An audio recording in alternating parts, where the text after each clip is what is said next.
accidentally got my sister pregnant, and we aren't telling anyone to make her rich husband believe it's his. My sister and I grew up very close. We are close in age. I'm 22 and she's 25. So we got to experience a lot of life things around the same time. Because of that, we became best friends super early on. Growing up, I was absolutely never attracted to her in any sort of way. 3 years ago, I started college and moved to a different state. A few weeks ago, my sister's longtime boyfriend asked her to marry him. It's the first time I was ever really super far away from my family, and it bothered me really badly. I got super bad depression and became really homesick. Around 7 months later, I got to fly back home and see my family for my sister's wedding day. It was one of the biggest days of my life, seeing my best friend marry the man of her dreams. Now, a tiny bit of backstory here. Her husband's dad is insanely wealthy, a really big name in the pharmaceutical business. He not only paid 100% for their huge wedding, but also bought them a gorgeous house in full, apparently with a check, as a wedding gift from mom and dad. I went back to college and life back home went on normally. I was still really depressed and homesick, but decided to do what I had to do and just push on. I was able to visit back home a few more times because of holidays. The one time I went back home other than for a holiday was a surprise party for my parents' 30th anniversary. Usually when I went home, I would get picked up at the airport by my dad and I would stay at their house in a spare bedroom. But because this was a big secret, my sister picked me up and I was staying at her house for the 5 days I was in town. The party was great and everything went wonderful. There was a lot of alcohol there and I definitely drank my fair share. The party ended around 10 p.m. My sister and I were both pretty drunk and took an Uber back to her house about 15 minutes away. Her husband works long hours and was unable to take off work this day. And by the time we got home, he was already asleep in their bedroom. We decided to go into the spare bedroom that I was sleeping in just to catch up and talk. We chatted for around half an hour, just talking about life and shit. We were both pretty drunk, and at this point, it was getting pretty late. I had to pee, and I told her I would be right back. So I got up and walked into the bathroom attached to the bedroom I was staying in and started to pee. Didn't think anything of it. When I walked back into the room, my sister was laughing. I asked her what was so funny when she admitted, quote, "I somehow managed to go 22 years without seeing your..." I was super confused and sort of embarrassed. I asked her what she was talking about. She told me that she could see into the bathroom mirror, which reflected where I was standing to pee. Well, was it worth the wait? I drunkenly said, laughing at her. Just like that, the mood in the room completely changed. No. It was like someone flipped a switch. No. We kept bantering back and forth for a few minutes when out of absolutely nowhere, I started kissing her on the lips pretty aggressively. I immediately realized what I was doing and started to pull away when she grabbed onto my head and pulled me back. I got extremely... and she did too. I didn't feel like we were brother and sister at all. It felt like we were longtime friends who finally gave in to each other's... Things got heated quickly, and before we knew it, we were having... It lasted for around 10 minutes before we both...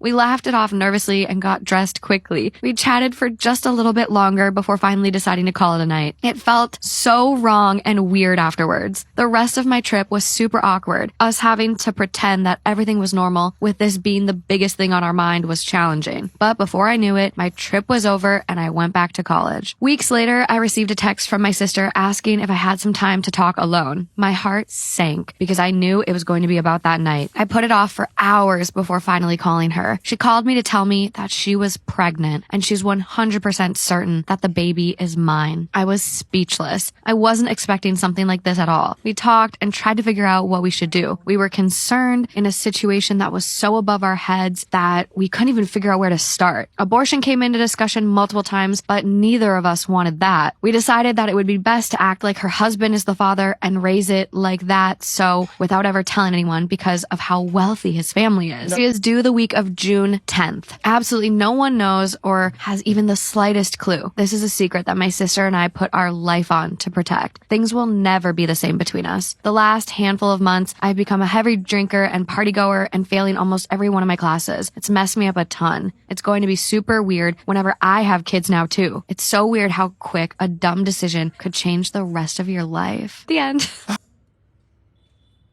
Some advice to people, especially girls that don't drink much. If you go to a party and you know that you don't drink often, do not come into that party and immediately rip like 5 shots. Because recently I had a party and a girl came over that I had hung out with before, right? So I thought it was going to be fine. not fine, okay? She comes in and immediately starts just like downing shots. I don't know if she was anxious or nervous or whatever, but she is drinking like insane. And I go into the bathroom upstairs, which is the bathroom that like no one uses. It's only me and my two boys that use it because it's gross. That's usually where people go if they have to throw up. So usually the girls don't go in there. But I go in there and she follows me in and closes the door behind me. I take a piss before I can even pull my pants up, which is so foul. So no wipe, no nothing. She is topping me, right? On her knees in this nasty ass bathroom, so out of pocket. So it goes on for like 10 seconds and I'm like, yo, I'm hosting, by the way. I'm like, I gotta be out there to make sure like nothing's going wrong, right? So she's like all upset, mad, but it didn't seem like she was that worked up.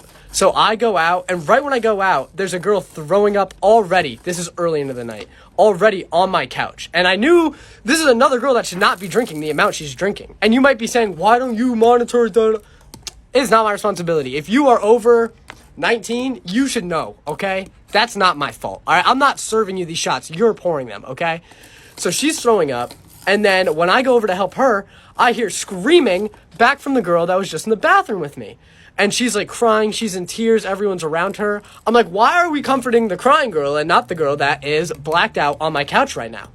But anyway, I help her for a second, and then I go over to the girl that's crying, and she's like, I just have to go. I can't handle this. I have to go home. And I'm like, all right, fair enough. Everyone has their limits. Let's get you home, right? Let's make this real quick and tidy. Not quick and tidy at all. She texts her friends to come pick her up, and I'm thinking like, I don't know, a couple of girls or maybe like one or two dudes. No. I walk out to the front. There's 2 cars, okay? Which would have been fine, but they are packed. 5, 6 guys walk out of each car. I'm like, surely I'm done. Surely I am getting absolutely killed tonight. But turns out they were actually kind of nice. They didn't like me, but they were kind of nice. They came in, they got her, and then they took her in. But they were like, we have another car parked down the street, and the 2 boys that were in it were like, can you walk us to it? We don't really know where it is. I'm like, okay, well, surely now this is where these 2 dudes jumped me, right? So I'm walking out, and before I walked out, I put a knife in my pants. Because I'm like, if I'm going to die, I'm taking at least like a shoulder blade with me. I'm not going out alone. So they walked me to their car, and then the only thing that happened was like the one kid called me some word or something. He was a little disrespectful, but I'm not going to get in a war over that. And then full circle, a little bit later, like a few weeks later, her best friend matches with me on Tinder. And she's so mad at me. She's like, I know what happened with my friend. I know what you did, da-da-da. It did not matter. Let me tell you what, did not matter what happened with her friend. Because not even a week later, you know what's going on.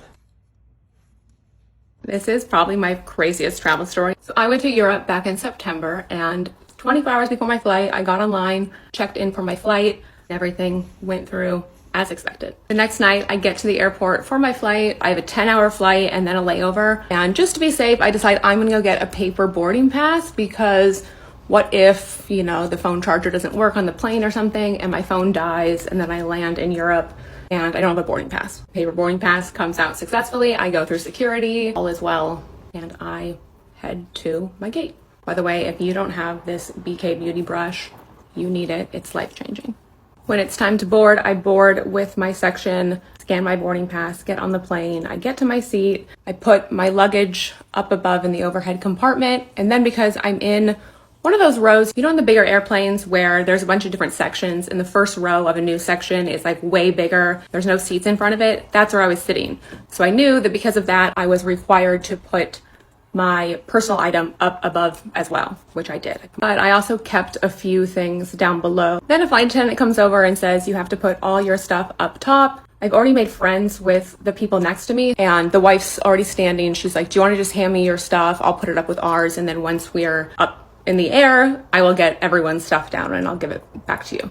I'm like, sure, sounds great. Then I don't have to stand up again. This is also a BK Beauty brush. I'll link them both here so you can check them out if you want to. They're as good as everyone says they are. Then a different flight attendant comes over, and this one has an iPad with her, and she is looking at me really weird. So I know something's happening. She comes over and says, are you in your assigned seat? And I'm a rule follower. So yes, I'm in my assigned seat. So I tell her, yep, this is my seat. She says, no one's in this seat. We don't have anyone sitting in this seat. So I pull out my phone, I check my boarding pass. I'm like, yep, here you can see that this is my seat. She asks if I'm going to Amsterdam. I say, yes, of course I am, as my boarding pass says. She asks if I scanned my boarding pass when I got on, and I'm like, yeah, of course, like you can't board a plane without having your boarding pass scanned. She asks if she can take my phone. I'm like, yeah, take my phone, sure. She comes back after talking to the other flight attendant and she says, you're not on this flight. I'm like, certainly I am. You can see from my boarding pass I'm on this flight. She's like, no, you're not registered to this flight at all. Can you come with me? As in like come up to the front or off the plane. And I have to make a split-second decision, you know, should I grab my stuff? Should I leave it? I'm like, no, I'm gonna leave my stuff because I'm not getting off this plane. Like, this is my flight. I am very clearly on this flight. I will not be getting off. So I leave my stuff and I go up to the front. There's probably 10 different flight attendants in this section. And she tells them, I am not registered to this flight, but somehow I am on this flight and I have a boarding pass saying that this is my flight. They asked me the same questions. Did you scan your boarding pass? Are you going to Amsterdam? I'm like, oh my God, you guys, this is crazy. And by the way, when they asked me to go up to the front of the plane, every person in the front of the plane, or in general, the entire plane is staring at me as if I'm like a convict doing something illegal. So I'm already mortified. It's so embarrassing. And it's like a super vulnerable position to be in. At this point, we are like good to go. The plane doors are closed. We are like sucked into that thing ready for a 10-hour flight. But we can't leave because I'm not on this flight. The flight attendants all start speaking in a different language, I guess Dutch, since we're going to Amsterdam. And they're like, we can't leave with you on this plane. So they're on the phone talking to the gate agents. I'm talking to one of them and she's like, it's weird because you're not showing up at all. Like, even if you had a canceled ticket or something, you would be showing up. I don't know what's going on, but I can't do anything about this. So then they decide they are going to open up the plane and the gate agent comes to the plane and I'm like, this is bad. This is really bad. And the woman from the gate says, did you scan your boarding pass when you got on the plane? And I remember faces almost like embarrassingly well. So I know that this is the woman who scanned my boarding pass. So I'm like, yes, not only did I get my boarding pass scanned, but you are actually the one who scanned it. Complimented your nails. She's like, and it went through. And I'm like, yes. And I'm trying so hard not to lose my mind on these people and to be nice, but like, obviously it went through. Well, how else would I be on the plane? Like, you wouldn't just let me go if it didn't go through. Then she says to me, I need you to get off the plane and come with me. And I'm like seeing red. I'm like, no, there's a 0% chance I'm getting off this plane because everyone on this plane has connections to catch. You know, it's a long flight. There's hundreds of people on this plane and they don't care about me. So if I get off this plane, they're just going to leave and they're going to take all my stuff with them. So I'm like, ma'am, I don't mean to be rude, but I'm not getting off this plane. Like, I didn't do anything wrong. Me being off this plane isn't going to do anything. You guys need to resolve this. And the other people are trying to convince me to get off the plane. The other flight attendants, they're like, you know, if you don't get this resolved, your luggage isn't going to be on the plane because the system thinks you're not on the plane. And I'm like, oh, that's great. I have a carry-on and it's already on the plane and I'm going to stay on the plane. So then she's like, okay, then can I see your boarding pass? And thank God I had the printed one so I didn't have to give her my cell phone. So I'm like, yes, of course, take my boarding pass. She goes back and every flight attendant's like, trying to like make me feel better. But I have a resting bitch face even when I'm not upset. So I'm sure they could tell that I was just like absolutely fuming at this point. 10 minutes or so passes. To me, it feels like 10 hours because the whole plane is staring at me, mad at me as if I did something wrong. Then the woman walks down the jet bridge or whatever it's called and goes, and I'm like, she goes, we're good to go. And the other flight attendant goes, we're good to go. She's like, all set. And they close the door. Of course, I'm like, what do you mean? What happened? And they're like, oh, I don't know. It must have just been some system error. I go back to my seat and the guy's like, oh, we thought for sure we were never going to see you again. And they tell me that when they went to check in, they weren't registered as having a lap baby. They were like, we didn't want to deal with it. They were being crazy. So we just like bought a whole flight to Europe last minute for our baby. So the moral of the story, especially as holiday travel is coming up, is if you see someone losing their mind, try to be a little bit empathetic because it might not be their fault. Traveling can be very stressful, especially when pretty much everything is out of your control as a passenger. And also, when possible, try to bring a paper copy of your boarding pass because you never know when you're going to need it. Okay, this is a story time on why we did a gender reveal for twin boys initially, and then had to redo the gender reveal. So when I first found out I was pregnant with twins, we did the NIPT, non-invasive testing in the beginning. I want to say this is between like 9 and 10 weeks or 8 and 10 weeks, something like that. We went for the blood test, and they said that if there's boys, then they would pick up an XY chromosome on the test. If they were two girls, then it wouldn't show, and so you would know both of them were girls. However, when you get the test back, if there are any chromosomes, if there are any XY, you assume that they're both boys. Well, I assumed they were both boys. So when we did the little gender reveal, we did the whole smoke bomb thing. Unfortunately, that was a complete like kill in the chaos. Like, couldn't make this shit up. One of the smoke bombs didn't go off. But when I got the initial email, I opened it and it said boy, but it didn't say boys because obviously you don't account for the other twin. So this is a little lesson for anyone who is finding out that they're pregnant with twins. If they are fraternal and there is boy-girl, only the boy chromosomes will show up in the test. So obviously we didn't know that right away, and now we know. And so when we got to, I want to say it was like in the teens, like whatever, like 13, 14, 15, somewhere around there, we went for a scan, like an ultrasound, and they were able to confirm that one was actually a girl. And she didn't even really confirm then. She was like, it looks like it, but I can't 100% confirm. So it wasn't until later on they were like, okay, well, one might actually be a girl. And then obviously by the 20-week anatomy scan, they were like, okay, one is a girl. So that's why we didn't know. And the initial email and the smoke bomb and all of that, we thought that they were both boys.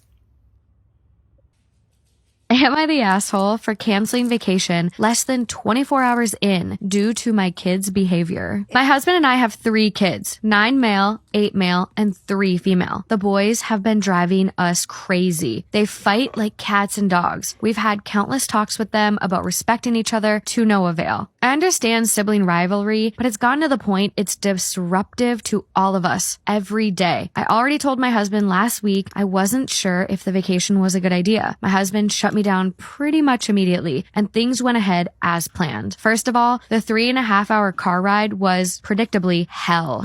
Boys fighting and riling each other up the whole time. Husband and I kept trying to reassure each other that things would be better once we got there, and they would be too excited to cause trouble. We were wrong. They had so many reminders of what not to do once we got to the rental house, so they do everything wrong from the get-go. Shoes on the white furniture? Check. Running in the house? Check. I turned my back for 2 seconds, and the 8-year-old threw a box of chalk in the pool to keep his brother from getting it. We went out to lunch, and they were out of control in the restaurant. 9 male ran away from us in a strange place because he didn't get his way. We finally go to the beach, and they are frankly being brats, refusing sunscreen, fighting over toys, pushing their luck repeatedly, going further and further out in the water than we told them to, cursing. By the time we got back to the house, it was around dinner time, and I was fed up. They were totally ruining it for everybody. Nothing had worked, and I told my husband we needed to go home for the reasons mentioned above, mainly that they needed to see a real consequence. My husband still insisted it would get better. I put my foot down and told him that I didn't even want to be there at this point, so either I was leaving or we all were. He got super pissed and told me it was ridiculous and unfair to our daughter. I actually agree with him, but saw no other choice at this point. Of course, when I tell the kids, they immediately burst into tears and are begging to stay, promising they will behave. My mother, who came with us, was also near tears. She thinks her precious grandbabies do no wrong. She argued with me too, begging me to, quote, just let it go, but I refused to budge. So we left, less than 24 hours into a 4-day vacation. Half the ride home was spent with them sobbing, and my husband pretty much gave me the silent treatment the whole way. My mother decided to stay behind a little longer, but then started randomly texting me about 30 minutes in, asking if I was serious. She knew I was, and told me the whole reason she came was to spend time with the kids. So I had now, quote, ruined it for everybody. And they're only little once. Here we are the following evening, and pretty much no one likes me right now except my 3-year-old. Are they right? Am I the asshole? I want to call off my wedding because my fiance is embarrassed about my culture. I'm 26 years old and I'm getting married to my husband, 28. I'm from a small village and moved to the US 5 years ago. That's important because in such a short amount of time, I'm not assimilated to the US culture and I'm still very involved in mine. When I met my husband, a few weeks into us dating, he told me he was going to marry me. As a joke, but I told him how marriage works in my culture and he praised how beautiful it was. Fast forward now, we agreed on doing 2 weddings, one of my culture and the other an American wedding. In my village, when you get married, both spouses get a gold bangle sort of thing. It's equivalent to a wedding ring. It's molded on your wrist and can't come off unless you use like a saw or something like that. During my traditional wedding, I received a gift of these fruits I ate back home and are truly my favorite, but haven't been able to find them in the US. My husband jokes about how he was not looking forward to smelling that every day, which is fine because I hate the smell of sausage, but it's something he loves. I stayed back home for a week because I had missed it, and my husband came home early to prepare for the American wedding. I came home Monday but didn't see my husband since he had to work, and by the time he finished, I was sleeping. We had dinner last night and I saw that he didn't have his bangle, and he told me he thought it was just for the party. I explained to him again how important it is to me, and he said that I couldn't seriously expect him to wear it all the time. I asked him why not, and he told me it made him look unprofessional. I got upset with him and left. He ended up calling me to explain how it holds no cultural significance to him. I rebutted asking him if he would sign with me not wearing a wedding ring as it holds no cultural significance to me. He got a bit upset and gave me a lecture on how if we were in my country, he'd wear it. I feel so turned off and uninterested in this relationship that I'm thinking of calling off the wedding. Small edit, he did know he would have to wear it permanently. We talked about this in the early stages of us dating and several times leading up to now when I've had family members get married and when he proposed. Also, he works from home with occasional in-person meetings. And then someone asked, how did your husband remove his bangle? He went to a shop and they cut it off. Being just a few minutes late for my OBGYN appointment is my ultimate sorry I'm late. I just did not want to come because it's my least favorite way to spend my money because first of all, they always make me take off my socks and I am a socks on neurospicy person. I like thick, high quality socks and I like to wear them all the time. But every time you go to the cookie doctor and you get in that little exam room, they're always like, welcome. As you can probably already tell, we've made it a cozy 55 degrees Fahrenheit in here for you. Please let us know if that's a little bit too warm. Go ahead and slip into this paper thin robe that 100 strangers have worn before you. But before you do that, I'm going to ask you a couple of questions. First of all, are there any irregularities going on with you that you'd like to report today? And I'm like, everything about me is irregular. That's why I'm here. And they go, okay, thank you. Do any cancers run in your family? And I'm always like, no, not really. I mean, like, just my one aunt. And then one other aunt. And also my grandma. Is that important? And they say, yes, this is the kind of information we like to have. When was your last full checkup? And at this point, I don't want to say, but they're always so comforting and non-judgmental. They're like, you can go ahead and tell us. We've literally seen everything. We just want to help you. And so I tell her the date of my last full checkup and she was like, girl. And I was like, I know, Michelle. I know. I don't have health care. Okay. And then she's like, okay, well, we'll get you all taken care of today. And then the doctor comes in and it's not enough that I don't want to be awkward in front of the doctor. I want to be like cool in front of the doctor, but I never am. I always put my robe on backwards and I always narrate my entire experience out loud. And most of it is just me talking about how much I don't want to be there. I'm like, oh, I hate, well, there's a squirrel with a nut right outside my window. Oh my gosh, it's so cute. Anyway, my whole interaction with my doctor is just me saying, I hate this so much. I do not want to be, thank you for helping keep me healthy, doctor. But man, this is just miserable. I don't want to be here. And I actually do cuss a little, but I didn't cuss on my last appointment because while I was sitting in the waiting room, I noticed that, you know how they always have magazines for you to read in the waiting room? I looked over and they had those, but they also had a Bible. And I was like, ooh, I didn't know this was a Bible clinic. Should I read about the Kardashians or Jesus? So I didn't finish saying any of the cuss words that I started to say in front of the doctor. Although I'm sure in her line of work, that would be nothing new for her. Back when I was a gymnast, every day at practice we would get assignments that we had to complete, and if you didn't finish your assignment by the end of practice, you would get an extreme conditioning punishment. Typically it was a 10 to 15 minute handstand hold, but there was like a bunch of punishments that the coaches would choose from. Like I said, the 10 to 15 minute handstand holds were super common, but we had to do other things like hundreds of leg lifts while our hands were tied to the leg lift bar. We also had to do things like running miles with like weights on, lots of like leaps around the floor with weights on, rope climbs, like 10 rope climbs was also really common. You get the gist. And how these assignments worked is when you would get to like your event, the coach would give you your assignment and you had till like the end of your time on that event to finish it. Our assignments were typically like 10 in a row of your hardest skill without falling, and if you fall you have to start over, or like 5 in a row routines, or they were like 5 routines and each routine has to be checked off, which means your coach has to watch each one of your routines and like approve it, and if she doesn't like it, it doesn't count towards like your 5. One of the worst things that would happen is if you fall on number 10 of your 10 in a row, you have to start all the way over from 0, and if your time is like running out, it was so stressful. When like the time was running out, like Jeopardy, we would get like a 10-minute warning and a 5-minute warning, and she would always be like, time's running out, you know what you're gonna have to do. And then typically we would start crying because we didn't want to have to do the 10-minute handstand, and then we weren't allowed to cry, so then she would get mad and she'd be like,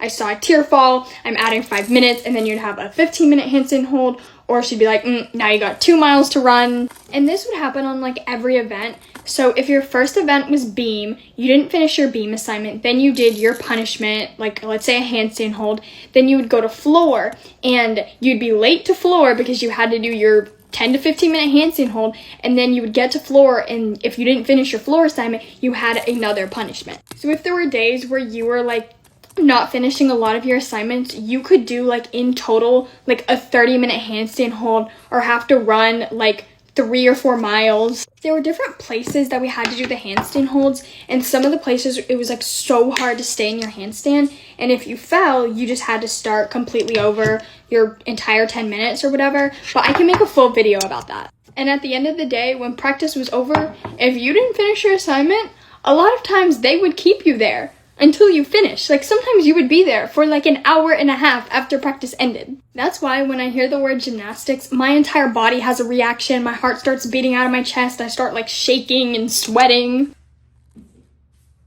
Am I the astronaut for not providing my son with money for the book fair? Background information: my former partner and I separated for multiple reasons, and as a result, our son, 9, has experienced periods of his father being absent, leading to feelings of abandonment and diagnosed by his therapist. His father has not provided any financial assistance or participated in co-parenting. When I was going through a difficult time and asked for help, he simply told me to figure it out. Currently, he owes me over $25,000 in unpaid child support. I have since remarried and have been with my husband since my son was 3 or 4 years old. Although we are not wealthy, we are doing reasonably well. We both have full-time jobs, and we recently started our own business and purchased a house. We have always been generous with our son, he calls my husband Dad, buying him any books or toys he desired, as long as he maintained good grades and followed the rules. After my son's father re-entered his life last year, he began exhibiting behavioral issues due to his disagreement with my rules. These rules, such as brushing his teeth daily, making his bed in the morning, and properly washing himself in the shower, were met with resistance. He argued that he should not have to follow these rules because his father's household does not enforce them. And I explained to him that these are essential life skills for him to be a functional adult. He expressed a desire to live with his father instead. I agreed to his request on the condition that he live within the means of his father's household. This meant no calls asking for new toys or video games, and he would also have to leave behind the books, toys, and electronics we had previously provided for him. Consequently, his living situation changed from having his own bedroom with a TV, an iPad, 2 Nintendo Switch consoles, a PS4, and access to any books, toys, and high-end clothing and shoes he wanted, to residing in a 2-bedroom apartment with his biological father, stepmother, and 3 half-siblings. He understood, and we made the arrangement, with him now living primarily with his father and visiting me every other weekend. Which brings me to today. My son called me requesting around $35 for the book fair because they can't afford it. In the past, I would usually send him with roughly $40 so he could buy all the books he wanted along with some posters. However, today I declined his request and reminded him of the agreement we had made prior to this move. I believe that if their household cannot afford to give him the requested $35, it is not my responsibility, as he made the choice to live that lifestyle. However, my sister believes that I am being mean, so I ask, am I the asshole for refusing to provide my son with money for the book fair? Nope.